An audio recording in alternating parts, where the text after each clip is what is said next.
জয় যিশু। সন্তানেরা পিতামাতার আজ্ঞাবহ হোক। কলোসীয় 3:20 পদে প্রেরিত পৌল খ্রিস্টান পরিবারগুলির জন্য একটি গুরুত্বপূর্ণ নির্দেশ দিয়েছেন। সন্তানেরা, তোমরা সর্ববিষয়ে পিতামাতার আজ্ঞাবহ হও, কেননা তাহাই প্রভুতে তুষ্টিজনক।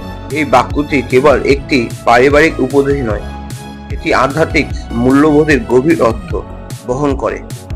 এই বাক্যটি সরাসরি শিশুদেরকে তাদের পিতামাতার কথা শুনতে এবং তাদের নির্দেশ মেনে চলতে বলছে। এখানে সর্ববিষয়ে শব্দটি অত্যন্ত গুরুত্বপূর্ণ, যা বোঝায় যে পিতামাতার নির্দেশনা মেনে চলা উচিত সব ক্ষেত্রেই। কেন এটি প্রভুতে তুষ্টিজনক? এই আজ্ঞাবহতা কেন প্রভুর কাছে তুষ্টিজনক? তার কয়েকটি কারণ হলো: ঐশ্বরিক ব্যবস্থার প্রতি শ্রদ্ধা। ঈশ্বর পরিবারকে মানব সমাজের মূল ভিত্তি হিসেবে তৈরি করেছেন। পরিবারে পিতামাতার কর্তৃত্ব ঈশ্বরের দ্বারা স্থাপিত একটি ব্যবস্থা। পিতামাতার প্রতি আজ্ঞাবহতার মাধ্যমে শিশুরা ঈশ্বরের এই ব্যবস্থার প্রতি সম্মান প্রদর্শন করে। চারিত্রিক গঠন।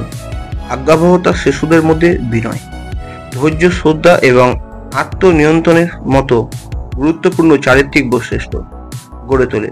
এই গুণাবলী তাদের আধ্যাত্মিক জীবনেও সহায়ক হয়। ঈশ্বরের প্রতি আজ্ঞাবহতার প্রশিক্ষণ। পিতামাতার প্রতি আজ্ঞাবহতা হলো ঈশ্বরের প্রতি আজ্ঞাবহতার একটি প্রাথমিক প্রশিক্ষণ, যাহা ছোটবেলা তাহাদের পিতামাতার কথা শুনতে শেখে।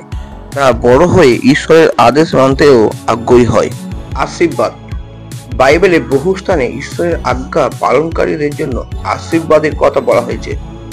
পিতামাতার প্রতি সম্মান এবং আজ্ঞাবহতা দীর্ঘায়ু এবং সমৃদ্ধ জীবনের প্রতিশ্রুতি নিয়ে আসে। আধুনিক যুগে এই বাক্যটি প্রাসঙ্গিকতা এখনো অপরিসীম।